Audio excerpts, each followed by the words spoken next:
UGC net के mass communication paper के Hindi translation में ऐसी ऐसी गड़बड़ियां हैं कि आप कहेंगे हंसूं या रोऊं, करूं मैं क्या। हमने इस पेपर के इंग्लिश और हिंदी वर्जन्स को क्वेश्चन आईडी के आधार पर मिलाकर देखा। कहीं लोअर कॉस्ट का मतलब निम्न स्तर हो गया है, कहीं पोस्ट एक्टिव का अनुवाद सक्रियता पूर्व कर दिया गया है और कहीं तो पूरे वाक्य का मतलब ही बदलता नजर आता है। तो आज की वीडियो में कोई भारी भरकम भाषा नहीं होगी।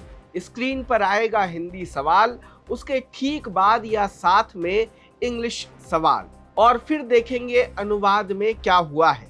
क्योंकि सवाल सिर्फ ये नहीं है कि आंसर सही है या गलत, सवाल ये है कि क्या हिंदी माध्यम के छात्र को वही सवाल मिला जो इंग्लिश मीडियम के छात्र को मिला था।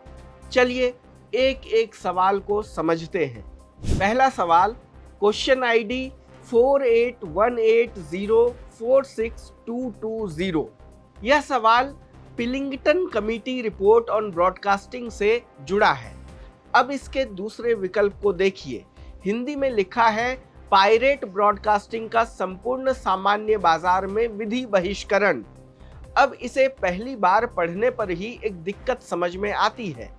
विधि बहिष्करण कवि स्वरूप में एनटीए आखिर कहना क्या चाहता है। अब इस विकल्प का इंग्लिश वर्जन स्क्रीन पर देखिए। वहां लिखा है the outlawing of pirate broadcasting throughout common market. यहाँ आउटलॉइंग का मतलब किसी चीज को कानूनन प्रतिबंधित करना है, यानी उसे गैर कानूनी घोषित करना है, उस पर रोक लगाना है। लेकिन हिंदी में इसका अनुवाद विधि बहिष्करण कर दिया गया है। खैर, विधि बहिष्करण के थंडर शॉक से बाहर निकलते ही आप चौथे ऑप्शन पर अटकेंगे। इंग्लिश में इस विकल्प में सिर्फ देश के सांस्कृतिक और बौद्धिक जीवन की बात कही गई नहीं है, उसके आगे lowering general standards of enjoying and understanding भी लिखा है। यानी सामान्य तौर पर चीजों को समझने और उसके आनंद लेने का स्तर में गिरावट की बात उसी विकल्प का हिस्सा है। लेकिन हिंदी वाले विकल्प में हमें सिर्फ मिलता है राष्ट्र का सांस्कृतिक एवं बौद्धिक जीवन। उसके बाद वाला हिस्सा गायब है। क्यों भाई एनटीए, ऐसा क्यों कर रहे हो? मतलब ऑप्शन ही एडिट कर दिया, लेकिन क्यों? परीक्षा में यह छोटी बात नहीं है, क्योंकि यह 4 विकल्पों वाला सवाल है। किसी विकल्प का महत्वपूर्ण हिस्सा अगर हिंदी में छूट जाए तो हिंदी माध्यम के विद्यार्थी के सामने वही विकल्प अंग्रेजी वाले विद्यार्थी से अलग रूप में पहुंचता है कि नहीं? दूसरा सवाल क्वेश्चन आईडी 4818046262। स्क्रीन पर हिंदी वाला सवाल आप देख रहे हैं। यह सवाल पार्टिसिपेटरी डेवलपमेंट यानी सहभागी विकास से जुड़ा है। अब पहला स्टेटमेंट देखिए। हिंदी में लिखा है निम्न स्तर पर सेवाएं प्रदान की जा सकती हैं। अब इंग्लिश में यही स्टेटमेंट देखिए। वहां लिखा है services can be provided at a lower cost. NTA क्या ये बताएगा कि किस काल की हिंदी में लोअर कॉस्ट का मतलब निम्न स्तर माना गया? कम लागत और निम्न स्तर एक बात नहीं है।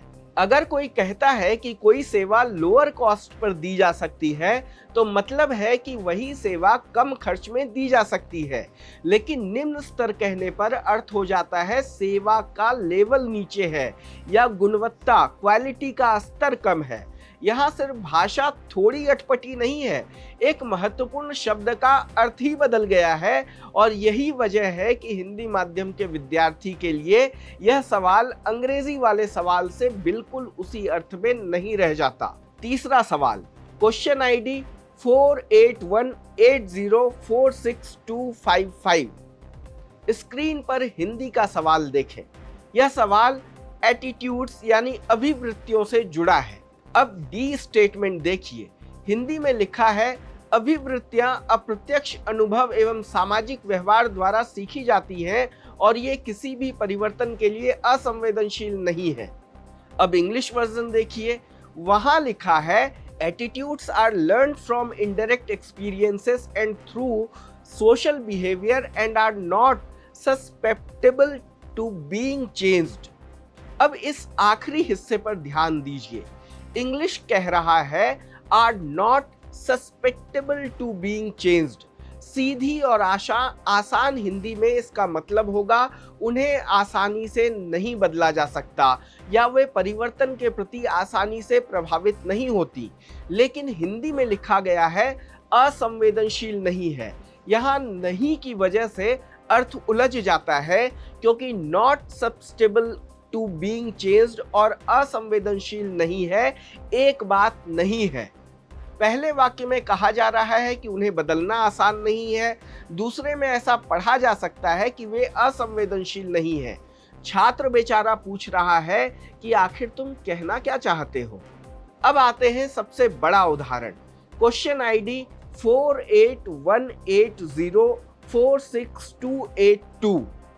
स्क्रीन पर आपको एक पूरा हिंदी पैसेज दिख रहा है। यह internet, social media and their users वाला कॉम्प्रिहेंशन पैसेज है। इसमें कई जगह ट्रांसलेशन की दिक्कत दिखाई देती है। सबसे पहले पैसेज की पहली लाइन देखिए। इंग्लिश में है we typically think of people.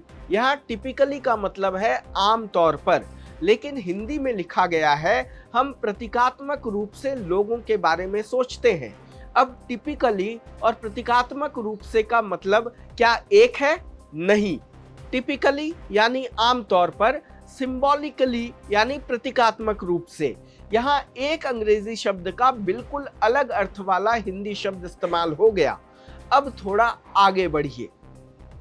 English में लिखा है reading online content and creating content, यानी कोई व्यक्ति ऑनलाइन सामग्री पढ़ भी सकता है और सामग्री बना भी सकता है। हिंदी में इसे बनाया गया ऑनलाइन पढ़ सकता है और विषय तैयार कर सकता है। विषय, कंटेंट मतलब विषय। NTA, are you serious? लेकिन ये सबसे साफ गलती नहीं है, वो तो अभी आपको आगे दिखाई देगी। इंग्लिश में लिखा है the internet makes us all journalist, broadcasters, commentators, critics, film makers and advice columnist. अब इसे समझिए। इसका मतलब है कि इंटरनेट ने लोगों को पत्रकार, प्रसारक, टिप्पणीकार, आलोचक, फिल्म निर्माता और सलाह देने वाले कॉलम लेखक बनने का मौका दिया है।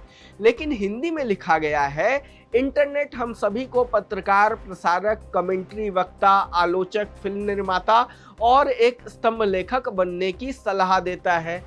अब यहाँ पूरा अर्थ बदल गया। इंग्लिश कह रहा है इंटरनेट मेक्स अस, यानी इंटरनेट हमें भूमिकाओं में आने की क्षमता देता है, लेकिन हिंदी कह रही है बनने की सलाह देता है, यानी इंटरनेट हमें सलाह दे रहा है कि आप पत्रकार बन जाइए, फिल्म निर्माता बन जाइए। ब्रो, इंग्लिश में जो पैसेज है उसका यह अर्थ नहीं है। और एडवाइस कॉलमिस्ट का मतलब भी स्तंभ लेखक बनने की सलाह नहीं है। यह एक ऐसा लेखक होता है जो लोगों को सलाह देने वाला कॉलम लिखता है। इस एक वाक्य में ही ट्रांसलेशन के स्तर पर एक से ज्यादा समस्याएं हैं, तो इस सवाल में समस्या सिर्फ एक शब्द की नहीं है। एक ही पैसेज में कई जगह इंग्लिश के अर्थ को पकड़ने के बजाय शब्दों का सीधा अनुवाद किया गया है, और कॉम्प्रिहेंशन पैसेज में यह और गंभीर हो जाता है, क्योंकि अगर पैसेज ही ठीक से ट्रांसलेट नहीं हुआ तो उसके आधार पर पूछे गए सवाल को हिंदी माध्यम का विद्यार्थी किस अर्थ में पढ़ेगा और कैसे उसका जवाब देगा। अब क्वेश्चन आईडी 4818046117 पर आते हैं। स्क्रीन पर आप हिंदी वाला सवाल देख ही रहे हैं। यह टीचिंग के फेजेस से जुड़ा है। इसमें बी स्टेटमेंट को देखिए। हिंदी में लिखा है शिक्षार्थियों की अभिरुचि, रुझान और क्षमता की द्रुत समीक्षा एक सक्रियता पूर्व चरण है। अब इंग्लिश देखिए।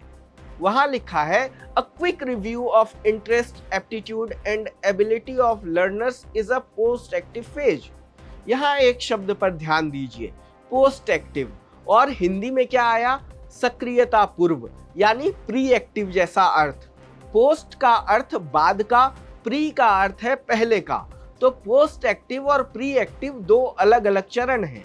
यहाँ ट्रांसलेशन सिर्फ भाषा नहीं बदलती, फेज ही बदल गया है। Logic is not logicking NTA. और यह इसलिए गंभीर है क्योंकि यह टीचिंग प्रोसेस की एस्टेब्लिश्ड टर्मिनोलॉजी है।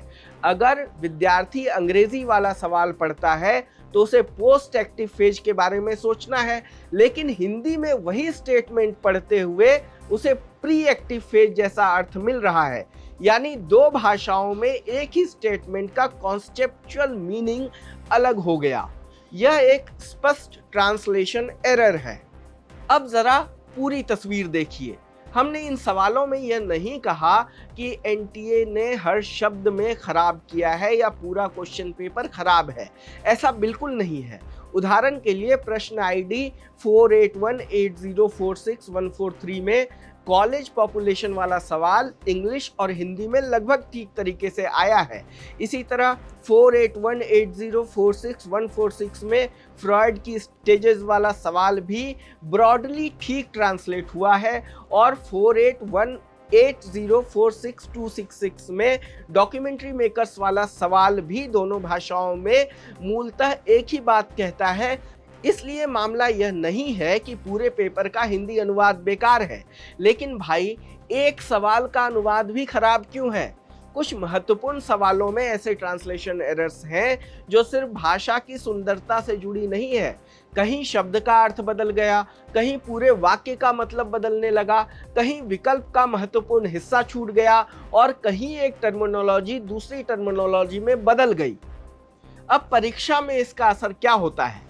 मान लीजिए अंग्रेजी वाला विद्यार्थी लोअर कॉस्ट पढ़ रहा है और हिंदी वाला विद्यार्थी निम्न स्तर पढ़ रहा है। एक विद्यार्थी के सामने सवाल है कम खर्च में सेवा देना, दूसरे के सामने सवाल है निचले स्तर की सेवा देना। दोनों के सामने एक ही सवाल नहीं रह गया। इसी तरह पोस्ट एक्टिव की जगह अगर विद्यार्थी को सक्रियता पूर्व पढ़ने को मिल रहा है तो वह स्टेटमेंट को अलग तरीके से समझेगा। यहाँ आपको एक और बात बता दें, एनटीए का कहना है कि अगर हिंदी और अंग्रेजी के सवालों में कोई विरोधाभास होता है तो वह अंग्रेजी वाले सवालों का ही अंतिम मानेगा। ऐसे में नुकसान किसका है? उस विद्यार्थी का जो हिंदी माध्यम से परीक्षा दे रहा है। और जब यह सब MCQ यानी मल्टीपल ऑप्शन वाले क्वेश्चन में हो रहा हो, जहां एक शब्द भी सही और गलत विकल्प के बीच फर्क कर सकता है, तब ट्रांसलेशन की शुद्धता बहुत महत्वपूर्ण हो जाती है। इसलिए सवाल सिर्फ यह नहीं है कि एनटीए ने हिंदी में अनुवाद थोड़ा अटपटा क्यों किया। सवाल यह है कि क्या हिंदी माध्यम के विद्यार्थियों को वही सवाल उसी अर्थ और उसी विकल्प के साथ दिया गया जो अंग्रेजी माध्यम के विद्यार्थी को दिया गया था? हमने जिन सवालों को देखा उनमें कम से कम कुछ मामलों में इसका जवाब पूरी तरह हाँ नहीं कहा जा सकता। एनटीए की इस पूरी भूमिका पर आप क्या कहना चाहेंगे? हमें अपनी राय कमेंट बॉक्स में बताएं। देश दुनिया की तमाम खबरों को देखने के लिए जुड़े रहें लोकमत हिंदी के साथ। धन्यवाद।